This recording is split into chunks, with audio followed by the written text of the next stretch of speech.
1-0055792. State versus John Castro Lopez. Can I have parties announced for the record? Jeffrey Wright for the state. Rafael Leal for Mr. Lopez. And are you Mr. Lopez? Yes, Your Honor. Just one moment.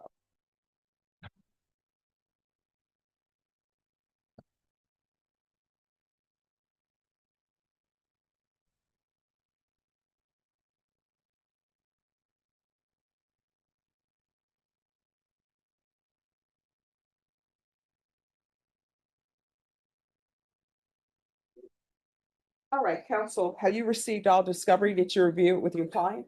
Yes, sir.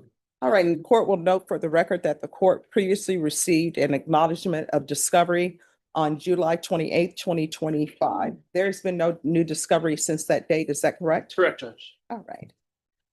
Mr. Lopez, did you review the true bill of indictment with your attorney? Did you understand it? Yes, Your Honor. Counsel, do you waive the reading of the indictment? Yes, sir. State, are you proceeding on the indictment as presented? State moves to proceed on count 1 and waive count 2. Any objection? No objection. All right, off the record. Deputy Laura, could you have them moved? Yeah. Could you have them not talk so loud? It sounded like it was in stereo coming from this end. All right, we're back on the record. Mr. Lopez, did you review the court admonishments with your attorney? Did you understand it and sign it in all the appropriate places? Yes, Your Honor. All right, your charge is possession of child pornography younger than 10 years of age. As a first-degree felony, the range of punishment is 5 to 99 years or life and up to life in prison and up to a $10,000 fine. If you have a plea bargain agreement with the state, the court does not have to follow your plea. If for any reason the court does not follow your plea and gives you more than you bargained for, the fact that you entered a plea will not be used against you and you will be allowed to withdraw your plea. Did you understand? Yes, Your Honor. You have a right to jury trial, a right for you or your attorney to cross-examine and confront any witnesses the state would call, and the right to remain silent. By entering this plea, you're giving up those rights. Did you intend to give up those rights and enter into a plea in this case? Yes, Your Honor. Counsel, has your client been able to provide you with any defenses? Yes, sir. Do you believe he has a rational as well as a factual understanding of the charges against him? He does, Judge. Do you believe he's currently competent and was legally sane at the time of the offense? I believe so, Judge. Mr. Lopez, has anyone threatened you, forced you, or placed you in fear to get you to enter this plea? Your Honor. Anyone promise you anything other than the plea? No, Your Honor. Are you satisfied with the way you've been represented? Yes, Your Honor. If you're not a U.S. citizen, you will be deported and not allowed re-entry and denied naturalization. Did you understand? Court will find that defendant has knowingly and voluntarily waived his right to jury trial. Did you review the plea bargain page with your attorney? Did you understand it? According to the plea, punishment is to be assessed at 12 years in the prison. There are no applications. There's to be Chapter 62 compliance, and there are no contact with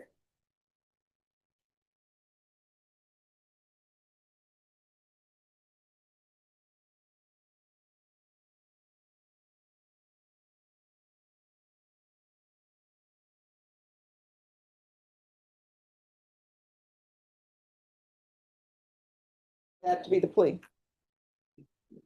Defense, Yes, sir. state? Yes, Judge. Did you review the waiver of appeal paragraph with your attorney? Did you understand it and sign it in both places? You're gonna have to speak up so she can hear. Yes, Your Honor. By signing that you're waiving your right to appeal, the only items that can be appealed are written pretrial motions that have been filed, heard, and ruled upon by the court. Did you understand? Yes, Your Honor. Counsel, have there been any such motions? No, Your Honor. Then to count 1, how do you plead? Guilty, not guilty, or no contest? No contest. State any evidence. State offers State's Exhibit 1 and attachments. No objection. Did you review the waiver and stipulations with your attorney? Did you understand it and sign it in all the appropriate places? Yes, Your Honor. Again, did you understand you have a right to jury trial, a right for you or your attorney to cross-examine and confront any witnesses the state would call, and the right to remain silent? Yes, Your Honor. Did you understand by entering this plea, the state will be presenting evidence in the form of witnesses' statements and police reports, but most importantly, there'll be no live testimony. Did you understand? Yes, Your Honor. Moments later, Judge Boyd locks in on one detail. The victim in the photos is the defendant's own child. A no-contact order is non-negotiable, and the tension spikes instantly. Court will find that defendant has knowingly and voluntarily waived and consented to stipulation of testimony and stipulations. Court will accept into evidence State's Exhibits 1 and attachments, and the court will review the same.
All right, after reviewing State's Exhibits 1 and attachments, the court will find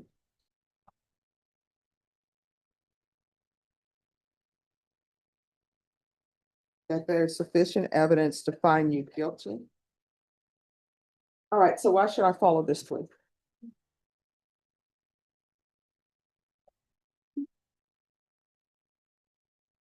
Well, Judge, my client has taken responsibility. He's fully admitted to his actions.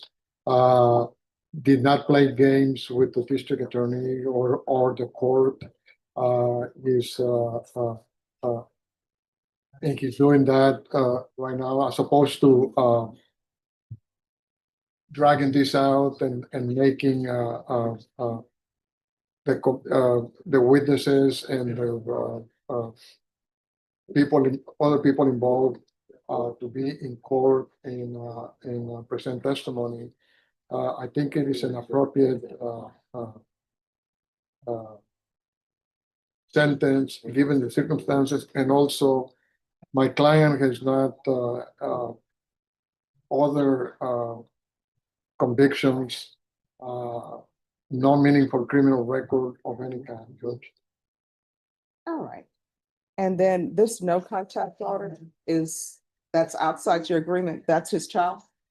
Yes, Your Honor. All right, but isn't there, according to this, on this page, To a forensic interview and did not provide any. but there's the photo of his child, so that would be a no. Okay. And if that's a deal breaker for anybody, then you can always go to jury trial. But I explained that to my client, George, and we're willing to proceed. all right, the court is going to sentence you to 12 years in the prison, give you credit for any time served. Chapter 62 compliance. There's to be no residing in households with minors. No contact with minors.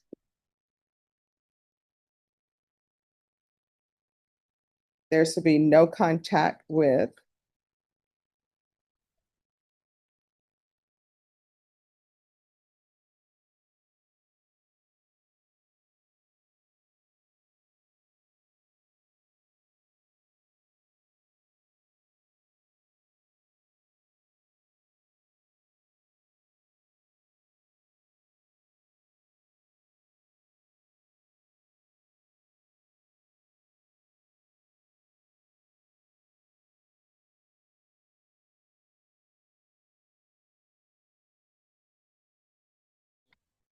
anything else with regards to sentencing? I don't know if I missed it, Judge, but this is a 42A.054 offense.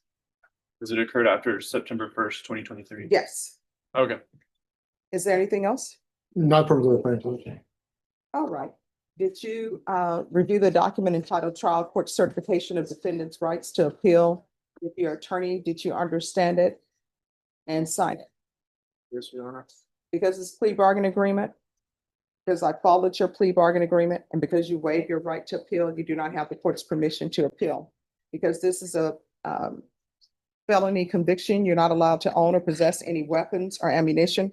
If you have a question over what a weapon or ammunition is, you'll need to speak to an attorney. Do you understand? All right. You said there's victim impact? Yes, Judge, I'll just be reading it off. This is the courtroom gut check. When a judge asks, "Why should I follow this plea?" it's not small talk, it's a warning shot. She's signaling that the evidence she just reviewed may justify something far harsher than the deal on the table. Judges aren't required to accept plea agreements, especially in cases this severe, and right now the entire outcome is hanging by a thread. So here's the real question for you watching. If you were the judge, would 12 years feel like justice, or like a discount that's way too steep?